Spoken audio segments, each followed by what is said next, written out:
Из новостей дня Народное собрание Ингушетии подавляющим большинством голосов утвердило сегодня Мурата Зязикова на пост президента республики. Как сказал полпред президента в Южном федеральном округе Дмитрий Казак, который от имени главы государства внес кандидатуру, серьезных конкурентов у Зязикова просто не было.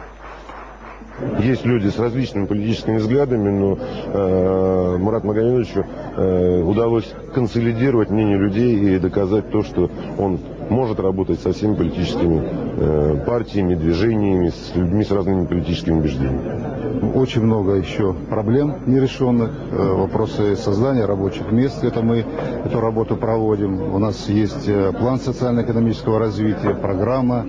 И, конечно, консолидация общества на решение этих проблем, которые есть сегодня в республике. Ну и это будет повседневная, обычная работа. Уже после церемонии на улице началась неофициальная часть. Люди приветствовали старого главу республики песнями и танцами, а сам Зязиков показал, что ценит национальную культуру. Белла, давай ты. И Айна, получше.